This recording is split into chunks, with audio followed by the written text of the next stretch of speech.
The following program is paid for by EG Tax. All opinions or statements expressed on this program are solely those of EG Tax or its guests and do not reflect the opinions of News Radio 930 WBEN or Odyssey.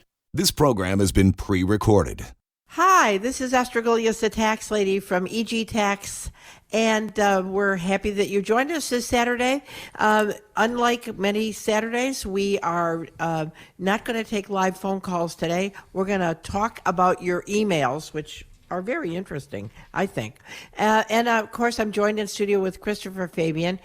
Hey, Chris, how can I help you? How can I help you? Thank you for being there. I just had a phone call come in, so that's a problem. Yeah. But anyway, I'm good. Hello, Esther. Hello, Christopher. All right, so we got emails.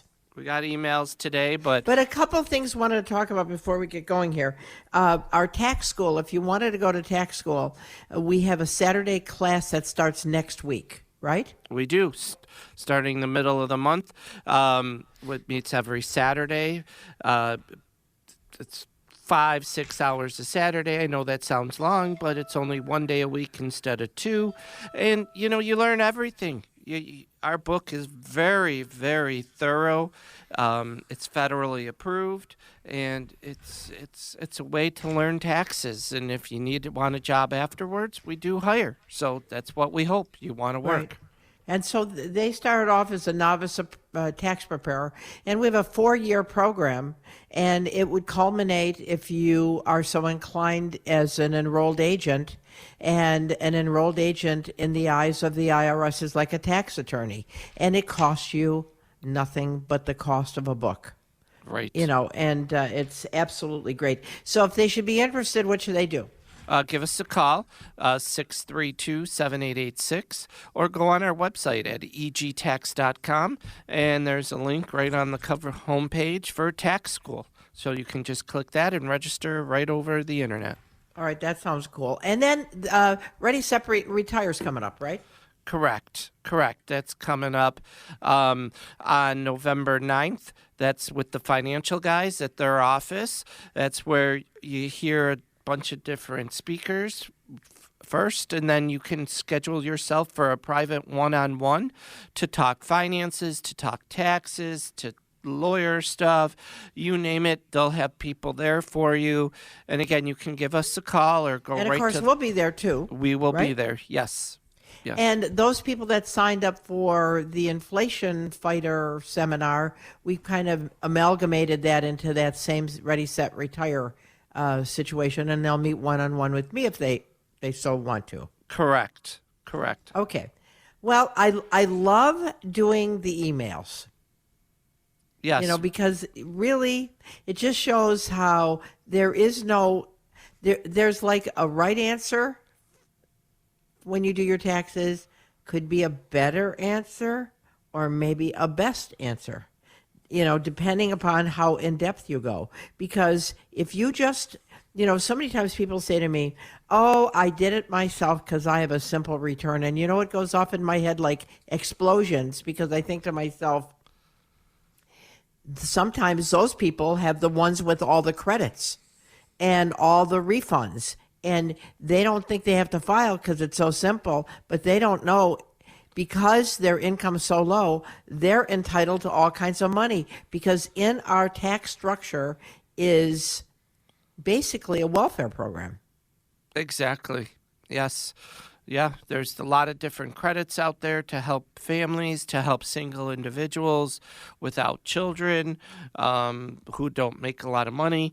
But like you said, it's a built-in welfare that people get bonuses. I was telling my class the other day, and you know, how people can make about $15,000 with 3 kids, and they walk out with another $12,000 to $15,000 in refunds without paying. And I want to tell you, I'm sure the IRS has an inkling that you would be entitled to a lot more money, but that's not their responsibility. The responsibility is on you, the taxpayer, to make sure that you're getting everything you're entitled to.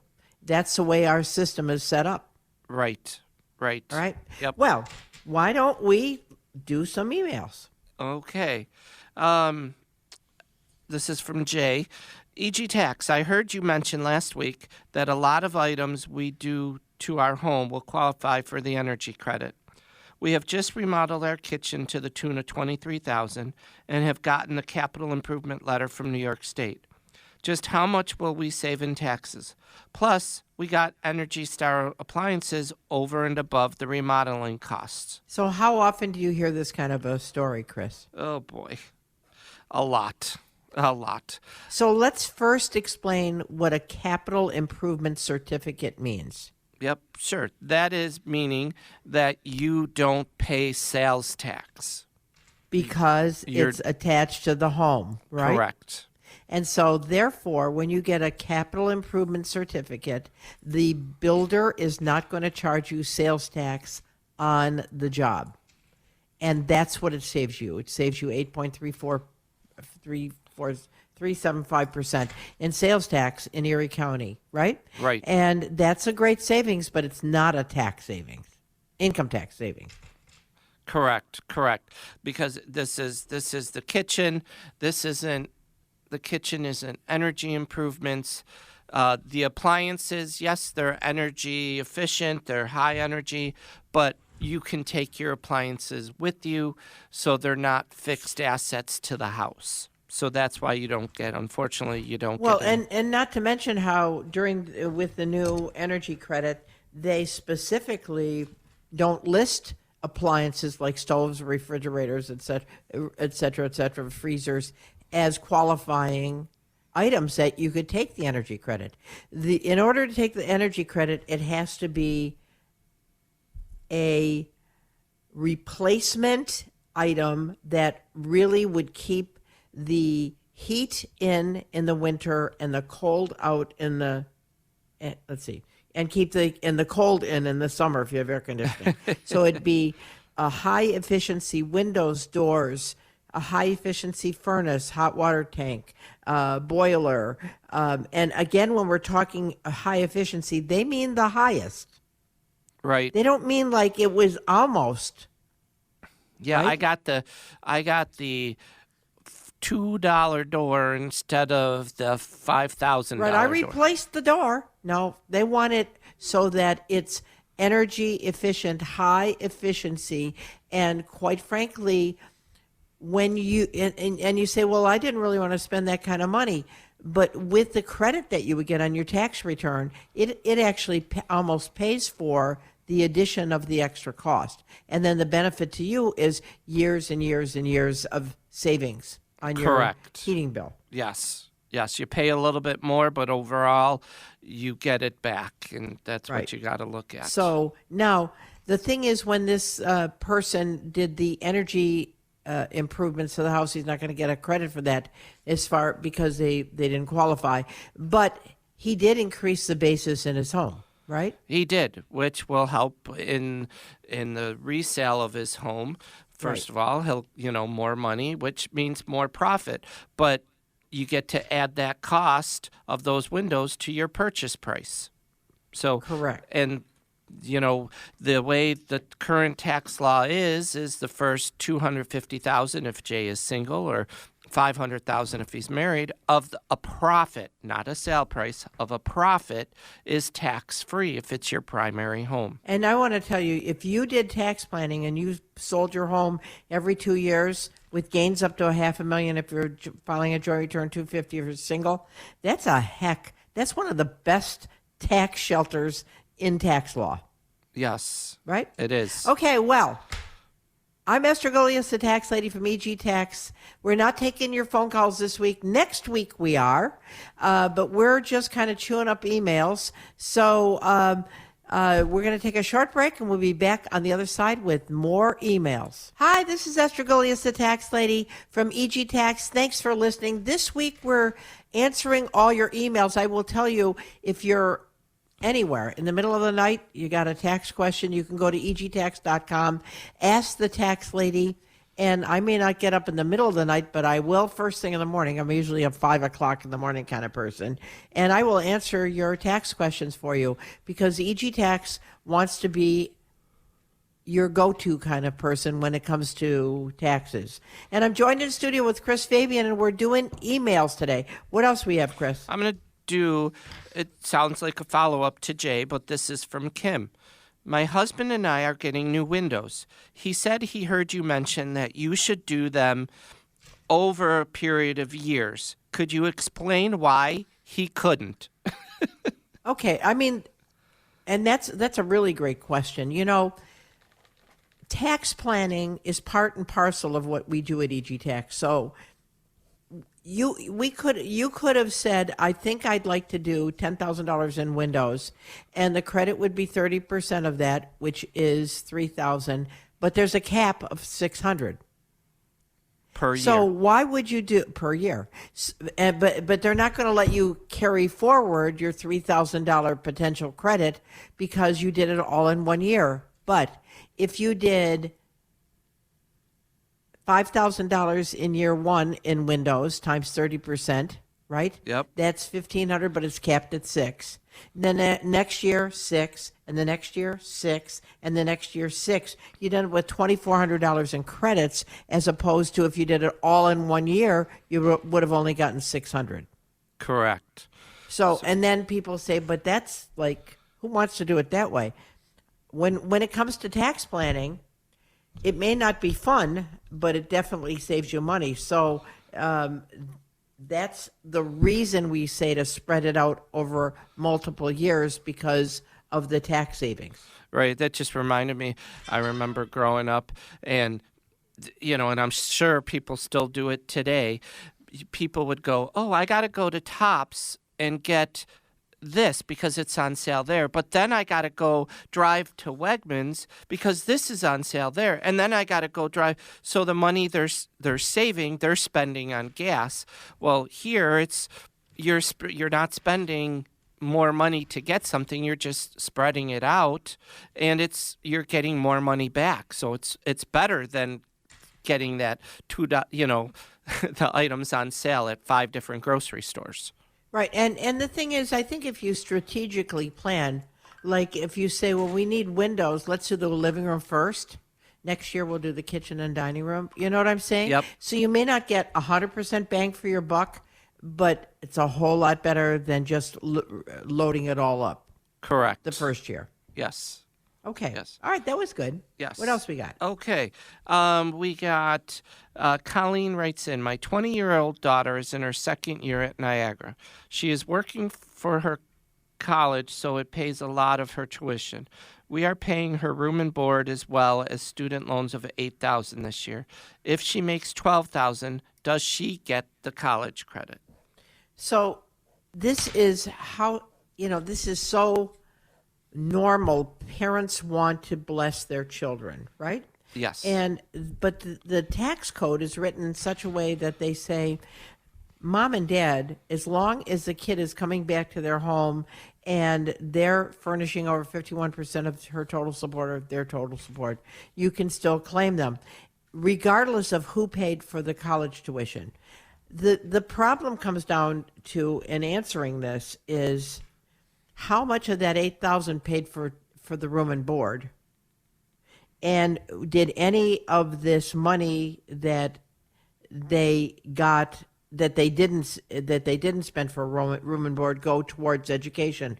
Because the education credit, which is a lot of money, almost $3,000, right? Yep. Federal and state can Right. be. Is only deductible. I mean, the credit is only deductible if you're paying for books, supplies, and education. So for housing, it doesn't qualify. So I think we'd need to call Mom and Dad and find out just how this whole thing was allocated. If you have a kid that's going to be working for the university, try to get them to allocate the payment that the kid is earning towards room and board. And why would that be, Chris? Because room and board does not count for federal expenses for college towards the college credit. So then the only money you're left paying is the tuition. Right. So then that and then does that count. would qualify for the credit. And since Mom and Dad, it's so sad, people don't know, and so they're like, nobody told us to do it this way. Well, we are. So if your kid has a work-study program, if you can allocate that payment towards room and board as not opposed to the education portion, then whatever you borrowed, even though it's borrowed money, even if it's in the kid's name, would still qualify for the credit on the federal and on the state of New York. So a lot of it has to do with tax planning. Yes. Right? Correct. And so, but I in this situation, I think we need to talk to Colleen. Right, but the big thing here too is don't let, even because it doesn't, oh wait, she's from Hamburg, the daughter goes to Niagara. That's far away. That's far away. They got to talk to each other when it comes tax time. Because I'm sure the daughter is getting a lot of friends saying, just do it yourself.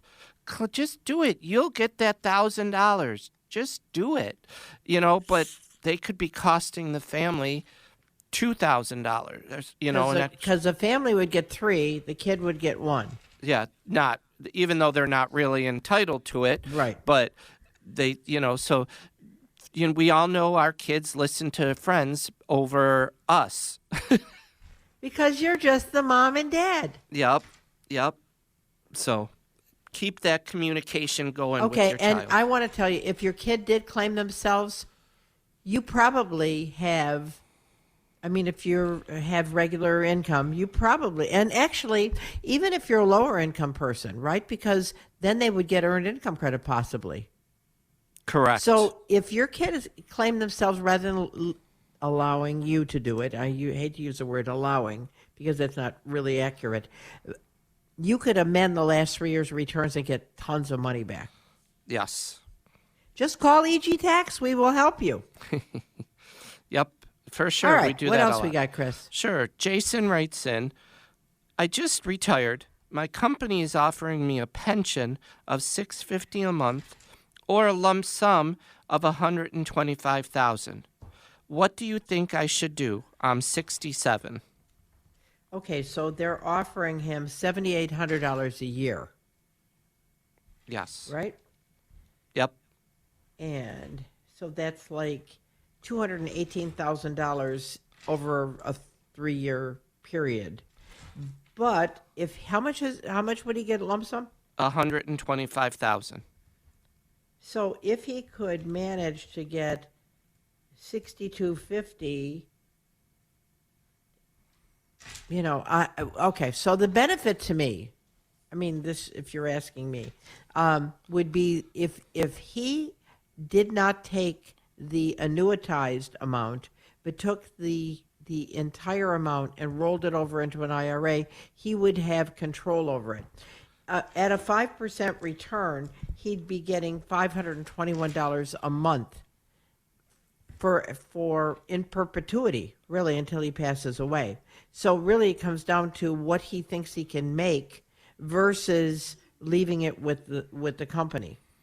Right. Plus, if he takes the lump sum, rolls it over, it's a guaranteed money. He has that money. If he dies in 5 years, so does his pension, his beneficiaries. And that's a great point, because in a pension, you die, there goes the pension.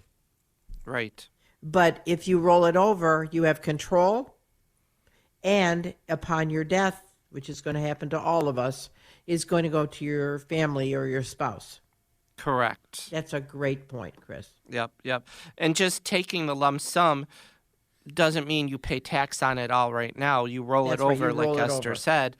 You don't pay tax till you take it out. So you got to be very wise. Do the planning. That was a very good question, Jason.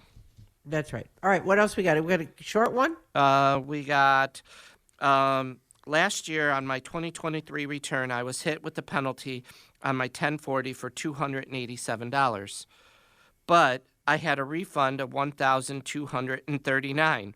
Where did that penalty come from? I don't know. You got an answer to that? Well, we got to look at the return. Right. Well, but I'm thinking, without the return, it's kind of a problem. Right. I'm thinking he had he paid estimates, but he didn't pay them on time. So, And really, if you do the 2210, which is an exception to penalty form, and understand this, when you're dealing with the IRS or state of New York, they talk in terms of forms. So the forgiveness of penalty form is the 2210.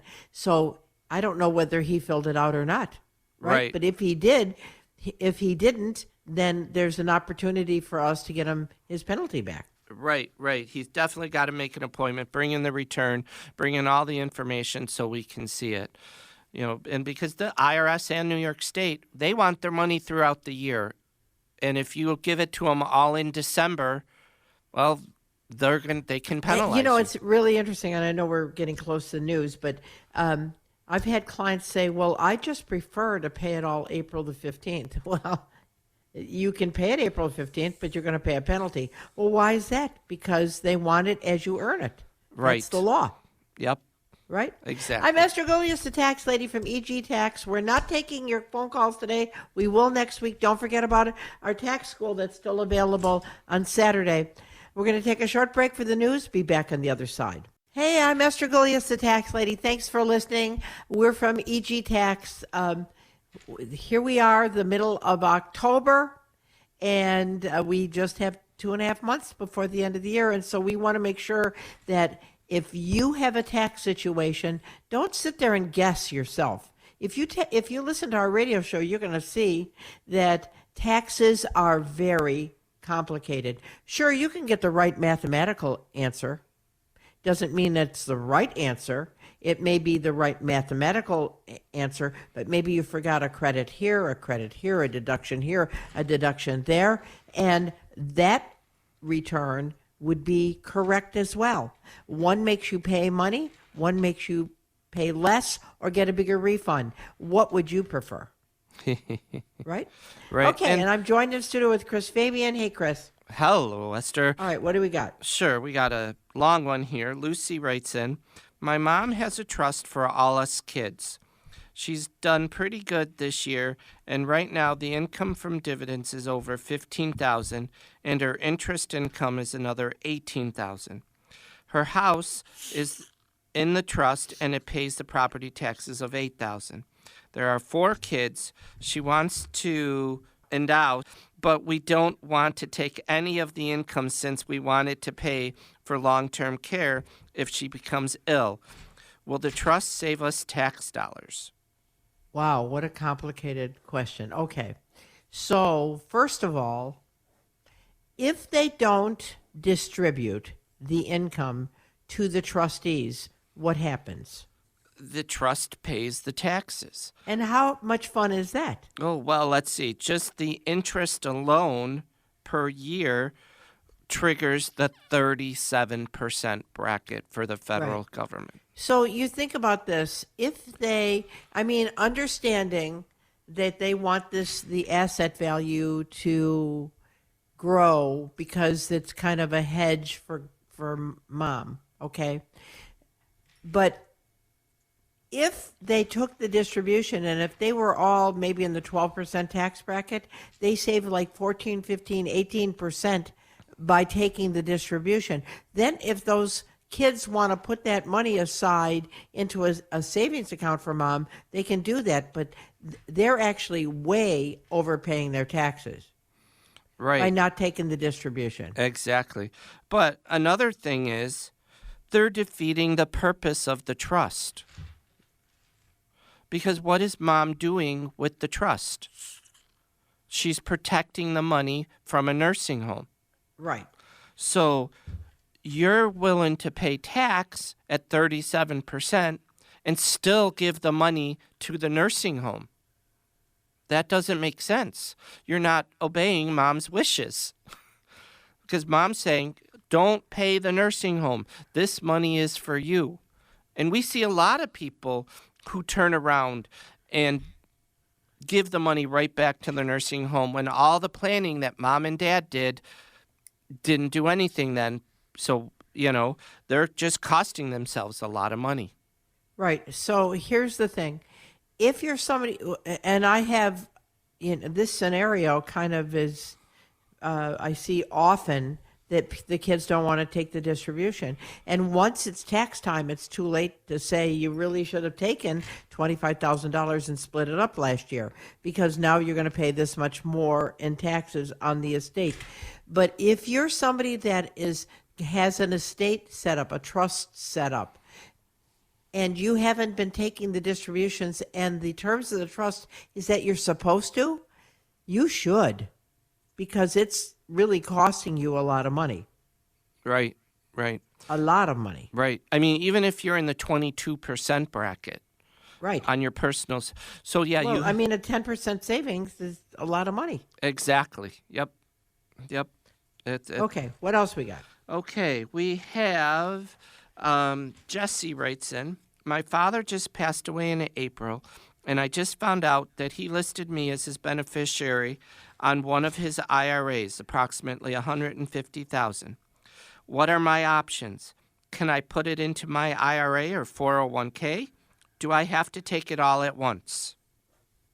Okay, so when you inherit an IRA or 401k or 403b, you have 10 years, unless you're younger, to take that money and basically liquidate the account. The sad thing, well, and that would be if you roll it over. So you could take it from dad's account or mom's account, whoever deceased, and roll it over into your IRA, but you have to take it out within 10 years. So that would be the savings, okay? If you take the whole thing in 1 year, it's going to be fully taxable, assuming it's a taxable account, in the year you take the distribution. Right, right. But how about let's use tax law to Jesse's advantage. So you said spread it out over 10 years, right? He can, Right, or you she can. can, right? So that means $15,000 a year. He asked, or they asked if putting it in their 401k. So if they're still working, right? Why doesn't this person load up their 401k? Because You mean at work? at work, So what they're saying, what you're doing is swapping dollars. exactly. In other words, I'm stuck having to be taxed on this distribution from dad, but then I got the extra money. So I'm just going to take that extra money and have it in my 401k or 403b, right? So I have taxable on one side, but a tax deduction on the other side in my W-2, right? Right, you're doing an indirect rollover to help save tax dollars. Right. Except that would require you to make sure you make that plan now, Exactly. because it's an elective deferral. We have 2.5 months left to go. So that would be something you'd have to check with your payroll department. But that's an absolute great idea. But many times when we have extra money coming in, like this $15,000, we think, hallelujah, we just hit the gold mine and we want to spend it. Well, if you spend it, then you don't have the money to shelter it on the other end, right? Exactly. So it Yep. requires some Some planning, some planning and administration. You got to make sure that that's what you're going to do. planning and action. You can plan all you And want, action, right. but if you don't put it into action, the planning doesn't work. Okay. What else we got here? Sure. Well, let's stick with the theme of death right here. Sorry. Oh, good. Um, Happy subject. My mom passed away in 2023 and left myself and my brother the family home. It was worth about $250,000 at the time of her passing, and now we're thinking of selling it. My brother lived with Mom for the past 5 years, acting as her caregiver. My dad gifted us the house in 2012 when it was worth $100,000 or so. Will we have to pay taxes on the sale? My friends say no, and that's from Ernest. Well, that's interesting because, first of all, if Dad had passed away before the house was gifted, that would mean that that the half of the house would get a stepped up basis. But here's the other thing for your brother who's lived with mom. He's lived in the house for more than the last 2 years. So what does that mean, Chris? That means your brother won't pay taxes on his share. But you pay taxes Yep.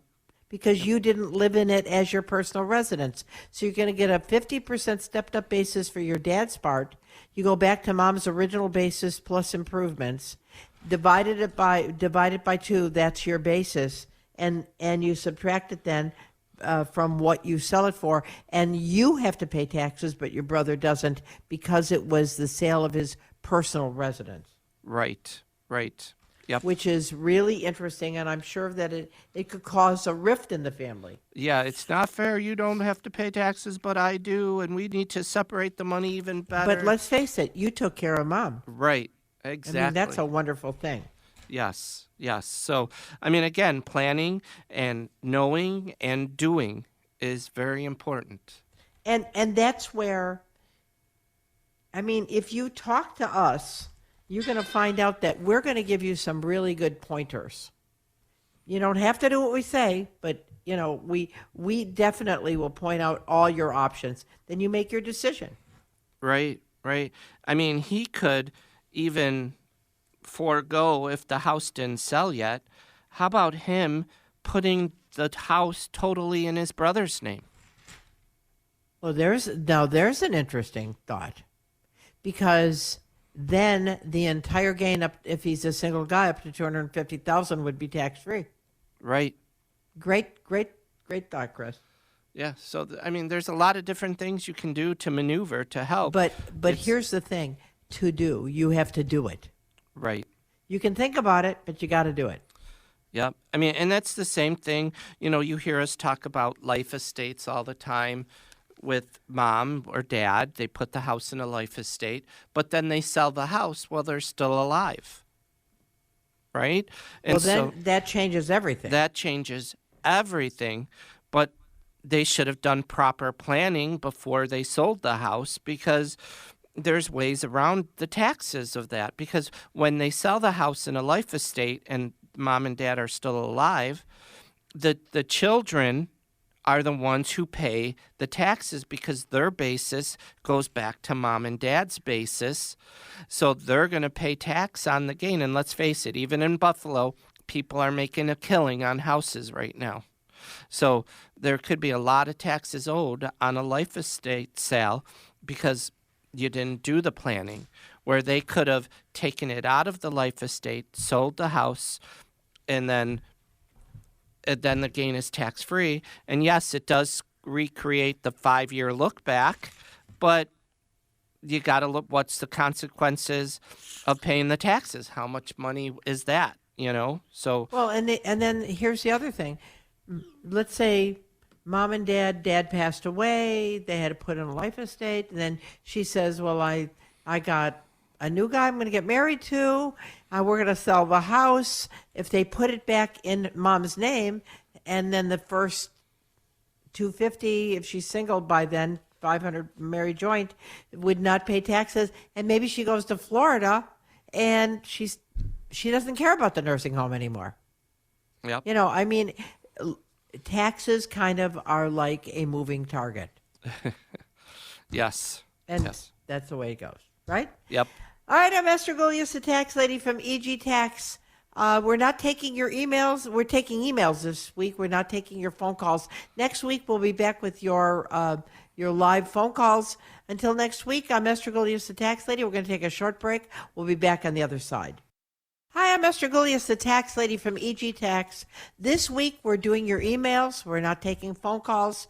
Don't forget our final tax school of the year. Until next year, in January, we have a crash course. But if you are interested in coming into our tax school, it starts next week on Saturday. It's a Saturday-only class. You can register at egtax.com. You'll be so glad you took the class. You will walk around saying, oh my God, I had no idea that was part of our tax code. Yes. Isn't that true? Yep. All right, I'm joined in studio with Chris Fabian, and we're chewing up your emails. What do we got, Chris? Max writes in, I just started collecting Social Security and wonder if it's taxed. I have a small pension of $1,000 per month and a part-time job paying me $18,000. I am a single man. My monthly Social Security is $2,300, and I started collecting in March when I turned 62. Any suggestions? What do you think? Well, just with his part-time job alone, his Social Security is going to be taxable, and then by the time you add in his pension of $1,000, so But what if he takes advantage of the IRA? Right. He could do that. Because then, if he did that, then that reduces his adjusted gross income, which reduces the taxability on his Social Security. And he's under the age of 66 or 65. Yes. He might have a high deductible Health health insurance. insurance as well that he could contribute to. Right. But Which would get him gigantic deduction. Yes, we definitely got to look at the whole picture and sit down with And him. again, this only works if you'll do what we're talking about. Exactly. Right. I mean, we can come up with all of these wizardries, but if you don't do what we say, then you pay. Yes, for sure. And and we see that a lot where, people come in and we give them this advice, and the next year they come in and they didn't do it. they didn't do it. And we're like, well, I thought you were going to do this. Oh, well, I never got around to it. But we love you either way. Yes. But, the thing is, we're going to show you the path. If your goal is to save money, we'll show you the path. And if you choose not to do it, then you don't save it. Yes. I Okay. just thought of something, sorry, funny, That's right. a little funny story. I just said, people don't get around to it. My dad had a little coaster, like a drink coaster, Yeah. and on it was saying, this is your round to it. I'm giving this to you so you can get everything A done. round to it. Because now you have a round to it. Oh, that's sweet. It's So just who funny. got the coaster?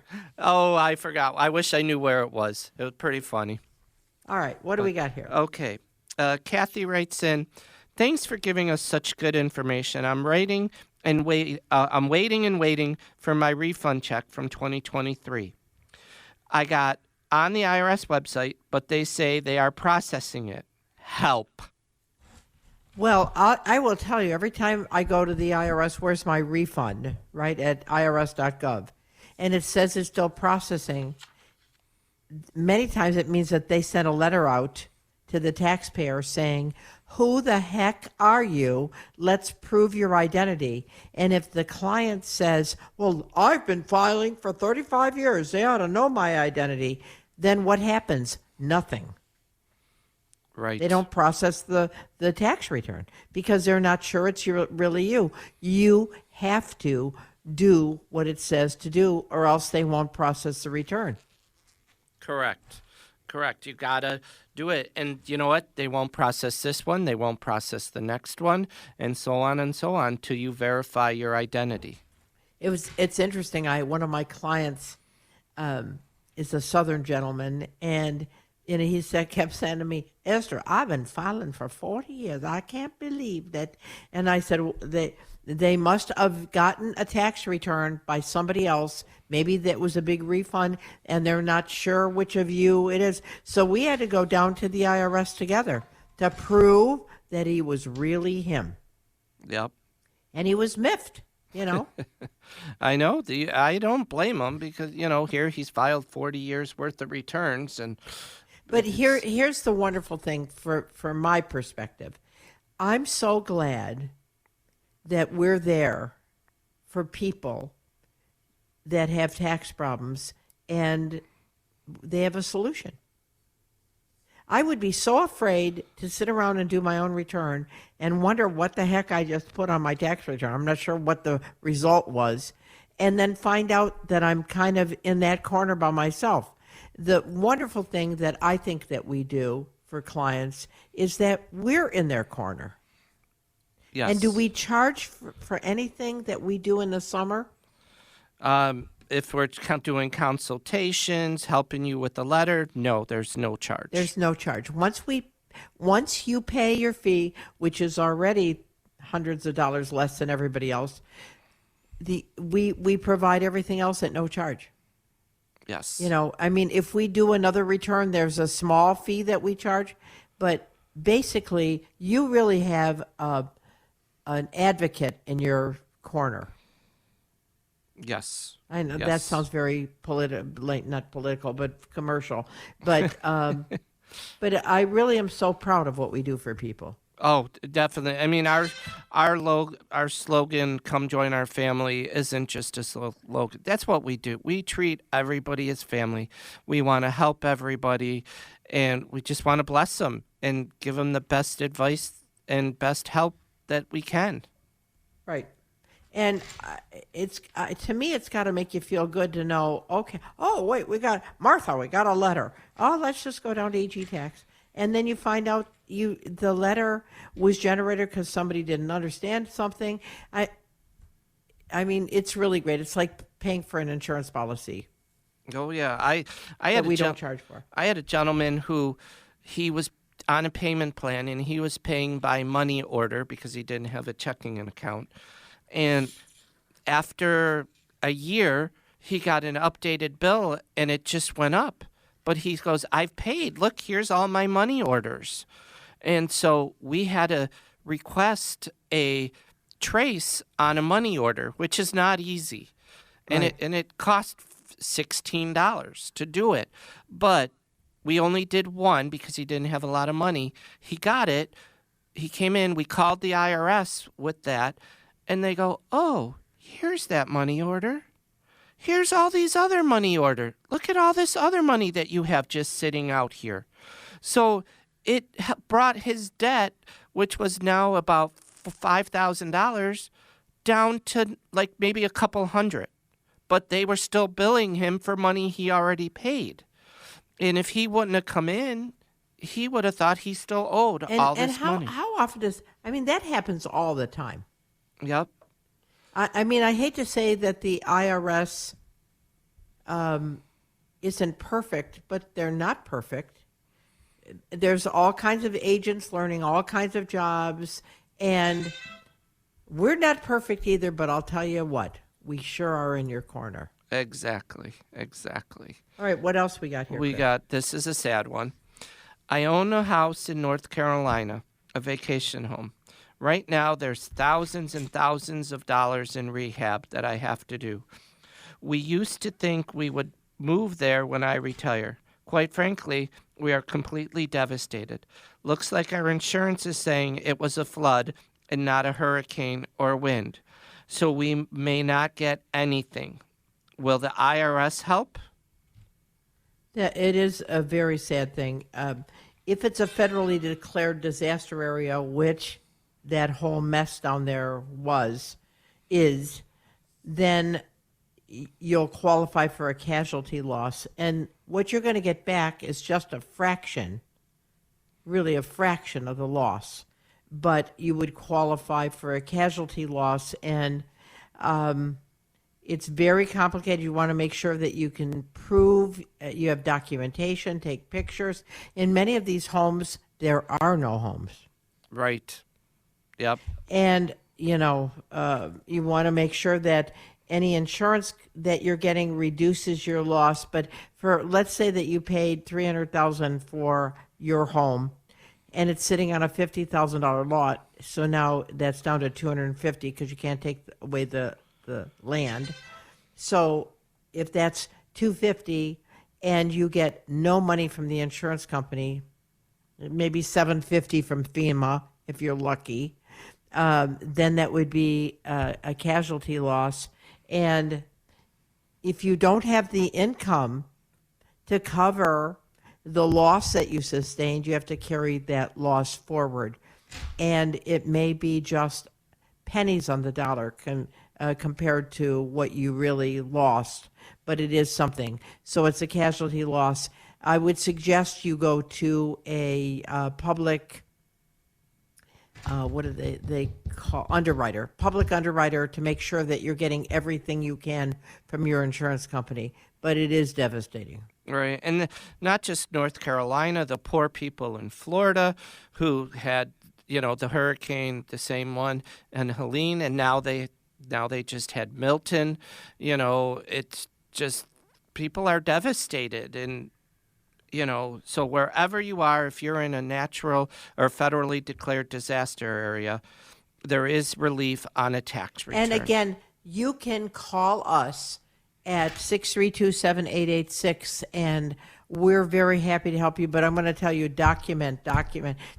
It's hard to believe that they would not believe you, but as time marches on and the casualty is kind of forgotten, you want to make sure that you have as much documentation as possible. Yes. Right? Definitely. Okay, I'm Esther Golias, the tax lady from EG Tax. If you need help during the week, whenever, you can go to our website at egtax.com. I was just joined in studio with Christopher Fabian. Think about our tax school. And don't forget, we have extensions for the next couple That's right. days. Couple more we'll days. get you done. And don't forget, if you're a business and you got to do BOI, we'll get you so that you don't have to pay your $10,000 fine. So until next week, I'm Esther Golias, the tax lady, with Christopher Fabian. Thanks for listening. The previous program was paid for by EG Tax.